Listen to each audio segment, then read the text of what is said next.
morning students last ক্লাছত মই তোমালোকক composite function signum function constant function identity function modulus function greatest integer function এইবিলাক পঢ়ুৱাইছিলোঁ online ক্লাছৰ থ্ৰুত এইখিনি তোমালোকে বুজি পাইছাই চাগে মই আকৌ এবাৰ ডিছকাছ কৰি দিছোঁ সিগনাম ফাংচন কি একচুৱেলি সিগনাম ফাংচন সদায় তিনিটা এলিমেণ্ট তোমালোকৰ কি থাকিব ফাংচনত থাকিব এটা হৈছে -1 এটা 0 1 এই তিনিটা এলিমেণ্ট তোমালোকৰ মনত থাকিবনে -1 0 1 যিকোনো নিগেটিভ ভেলুৰ কাৰণে সদায় তোমাৰ ভেলুটো হ'ব ফাংচনৰ ভেলুটো অলৱেজ -1 তুমি তাত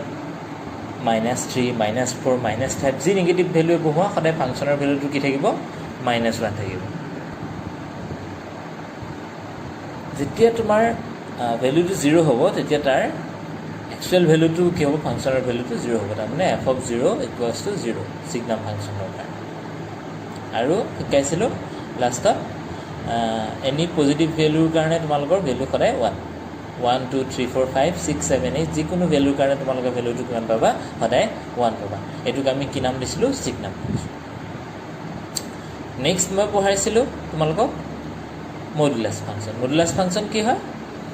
যিকোনো ভেলুৰ কাৰণে সদায় তোমাৰ সেই ভেলুটোৱে থাকিব খালি যদি নিগেটিভ ভেলু হয় সেইটো আঁতৰি যাব মানে সদায় তোমালোকৰ ভেলুটো কি হ'ব পজিটিভ ভেলু হ'ব তাৰমানে -3 of modulus function -3 always -3 that is +3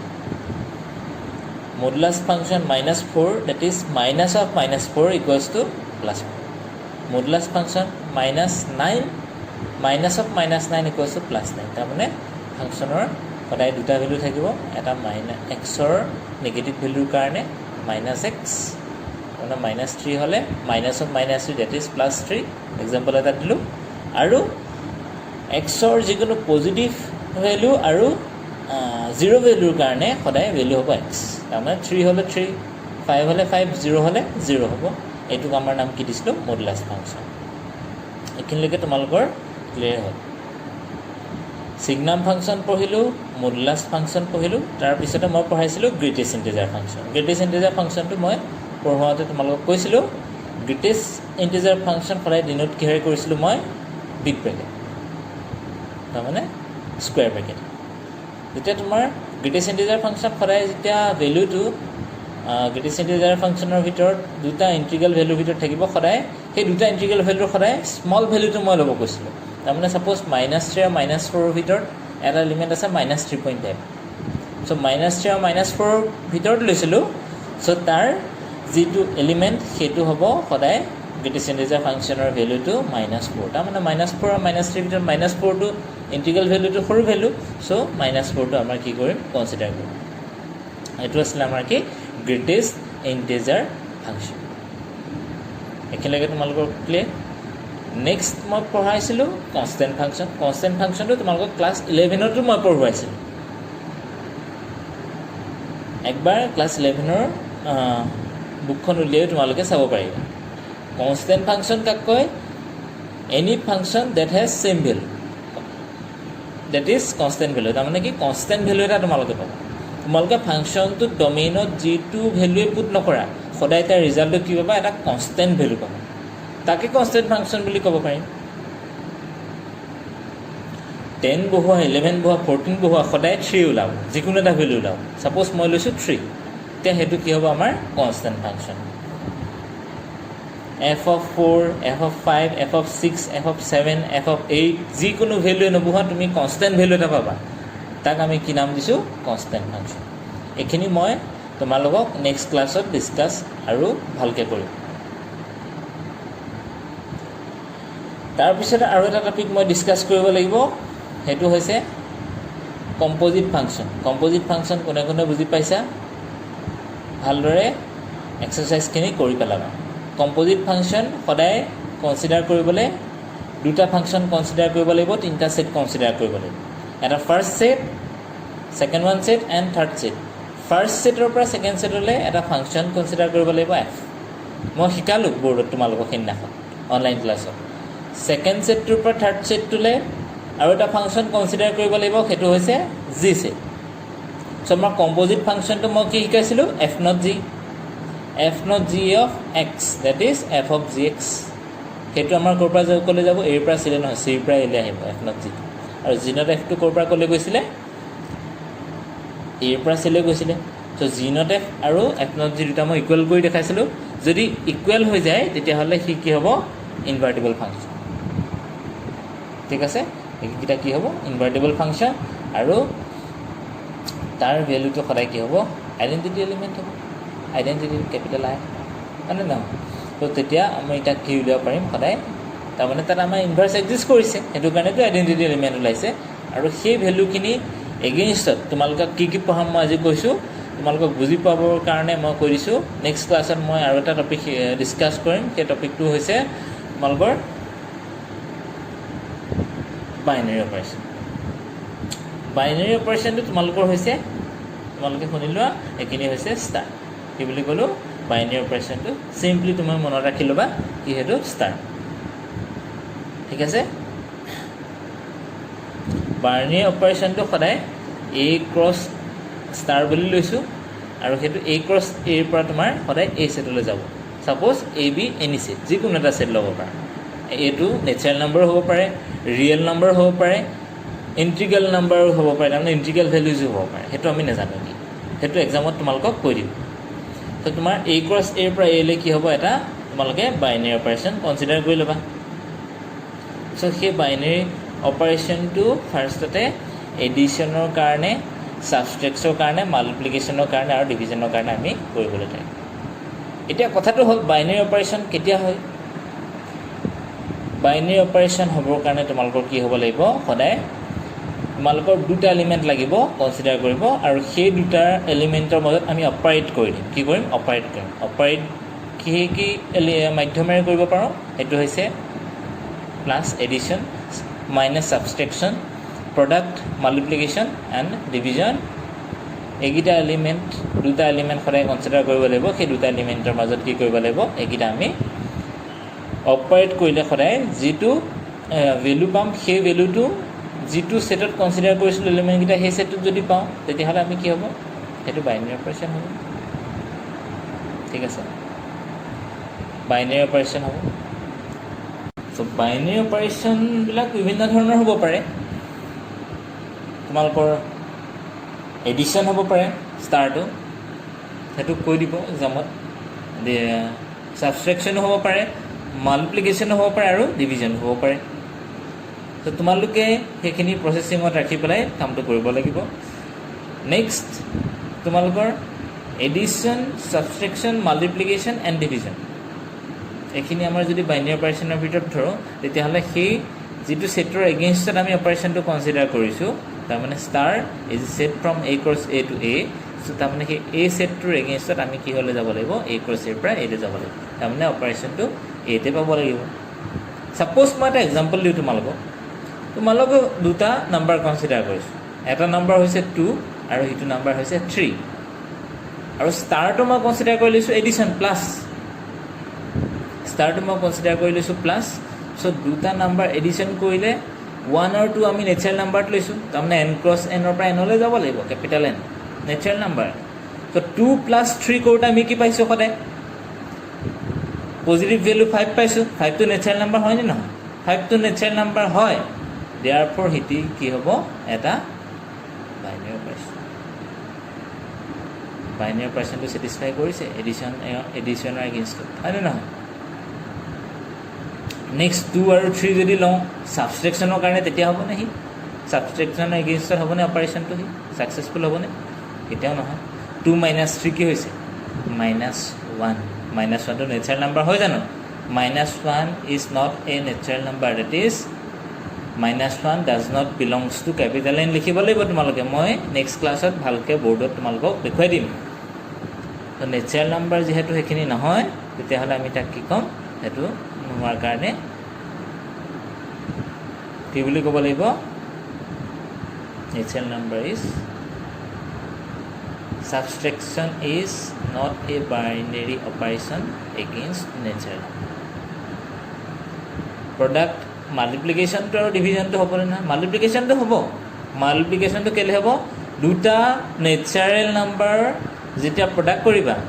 যিকোনো দুটা নেচাৰেল নাম্বাৰ লৈ লোৱা সদায় তোমালোকে প্ৰডাক্ট কৰি চোৱা সদায় কি পাবা এটা নেচাৰেল নাম্বাৰে পাবা therefore কি হয় এটা বাইনাৰী অপাৰেশ্যন হয় ডিভিজনটো কিন্তু নহয় তোমালোকে যিকোনো দুটা ডিভিজনৰ কাৰণে নেচাৰেল নাম্বাৰ যদি লৈছা সাপোজ মই দুটা নাম্বাৰ লৈছো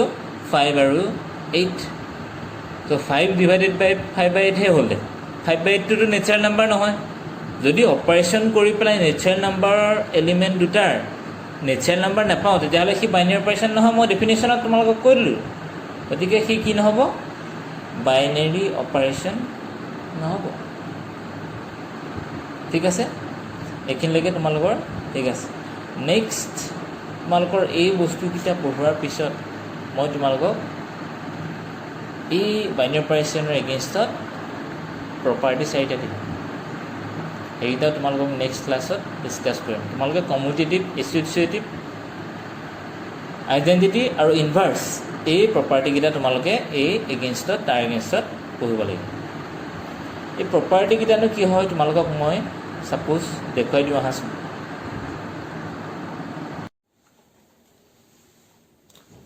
তো তোমালোকক মই কি ক'লো বাইনাৰী অপাৰেশ্যন এটা যেতিয়া কনচিডাৰ কৰিবা অপাৰেশ্যন এটা কনচিডাৰ কৰোঁতে অপাৰেশ্যন চাৰিটা ফৰ্মত থাকিব পাৰে 4 ফৰ্মছ এটা হৈছে addition next one is subtraction third one is multiplication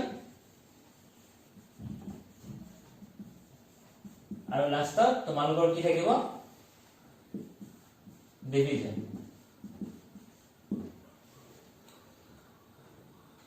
operation এটা বাইনাৰী অপাৰেশ্যন স্যাটিসফাই কৰিবৰ কাৰণে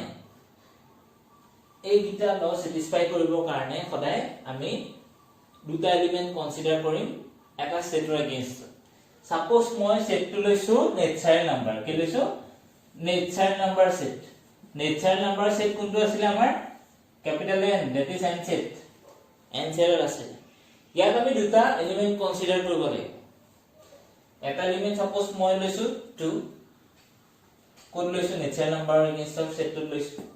নেক্সট কিটো এলিমেন্ট মই কি লৈছো 3 কোড লৈছো নেচাৰেল নাম্বাৰ সেটটো লৈছো আৰু অপাৰেশ্যনটো স্টাৰ মই অপাৰেশ্যন বুলি কৈছিলো এই অপাৰেশ্যনটো মই কি লৈছো স্টাৰ এই স্টাৰ অপাৰেশ্যনটো কি লৈছো মই এডিশ্যন ফাৰ্স্ট এডিশ্যনৰ কাৰণে কৰো এডিশ্যন লৈছো তো এডিশ্যনৰ কাৰণে আমি যেতিয়া স্টাৰটো স্যাটিসফাই কৰিম এটা দুটা এলিমেন্ট যেতিয়া আমি লং 2 আৰু 3 সো 2 + 3 আমি কি পাইছো 5 এই 5 টো এই নেচাৰেল নাম্বাৰ এগেইনষ্টত আছে নে নাই 5 টো নেচাৰেল নাম্বাৰ এগেইনষ্টত আমাৰ আছে সো 5 টো যদি নেচাৰেল নাম্বাৰ এগেইনষ্টত আছে কি হয়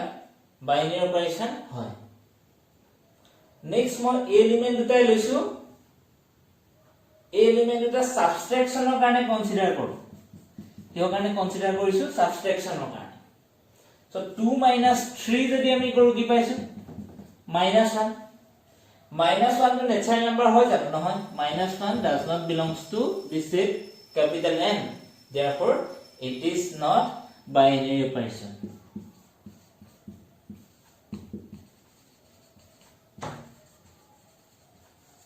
তাহলে কি বুঝিলো subtraction is not a binary operation against the natural number or with respect to natural number next আমি লম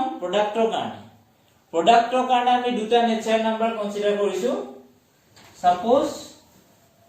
প্ৰডাক্টৰ কাৰণে আমি লৈছো 7 নেচাৰেল নাম্বাৰ লৈছো আৰু হিটো সাপোজ মই লৈছো 10 যেতিয়া আমি এই এলিমেন্ট দুটা প্ৰডাক্ট কৰিম তাৰমানে আমি স্টাৰটো কি লৈছো প্ৰডাক্ট লৈছো যেতিয়া আমি এই দুটা এলিমেন্ট প্ৰডাক্ট কৰিম তেতিয়া এই এলিমেন্ট দুটা প্ৰডাক্ট কৰাৰ পিছত যিটো নাম্বাৰ পাম সেইটো যদি নেচাৰেল নাম্বাৰ হয় তেতিয়ালে কি হ'ব লাগিব সদায় বাইনাৰী অপাৰেশ্যনটো স্যাটিসফাই কৰিছে তাৰমানে 7 * 10 কৰিব লাগিব আমি 7 * 10 কৰোঁতে আমি কি পাইছো 70 7 * 10 কৰোঁতে আমি পাইছো 70 সো 70 টো নেচাৰেল নাম্বাৰ হয় তাৰমানে কি হয় বাইনাৰী অপাৰেশ্যন প্ৰডাক্টটো কি হয় বাইনাৰী অপাৰেচন সো প্ৰডাক্টটো কি হ'ব বাইনাৰী অপাৰেচন হ'ব তাৰমানে আমি কি কৰিছো এই দুটা প্ৰডাক্ট কৰোতে সদায় এটা নেচাৰেল নাম্বাৰ কৈছো সেইটো কাৰণে কি হয় বাইনাৰী অপাৰেচন ও ডিভিজনৰ কাৰণে হ'ব নে নহয় সাবট্ৰেকচনৰ কাৰণে নহয় আমি পালো বাকি ডিভিজনৰ কাৰণে হ'ব নাই নহয় চাও আমি দুটা এলিমেন্ট কনসিডাৰ কৰিছো এটা সাপোজ মই ললো 5 ইটো সাপোজ মই ললো সে 3 ললো এই দুটা এলিমেন্ট আমি কি কৰিব লাগিব ডিভিজনৰ কাৰণে স্টাৰৰ কাৰণে কি লৈছো এই স্টাৰটো কি লৈছো আমি ডিভিজন লৈছো সো ডিভাইড কৰিলে কি হ'ব 5 ডিভাইডেড বাই 3 ইকুৱেলস টু কি পাইছো 5/3 সো 5/3 টো নেচাৰেল নাম্বাৰ হয় জানো নহয় সো যেতিয়া এই 5/3 টো নেচাৰেল নাম্বাৰ নহয় তাৰমানে হি কি নহয় division is not binary operation with respect to কি লিখিবা with respect to natural number এনেকুৱা ধৰণে আমি কি কৰিব পাৰিম এতিয়া আমি natural number against দেখালো তোমালোকে real number against integral value against তোমালোকে কি দেখাব পাৰিবা কি binary operation হয় নে নহয় তোমালোকে কি কৰিব পাৰিবা দেখাব পাৰিবা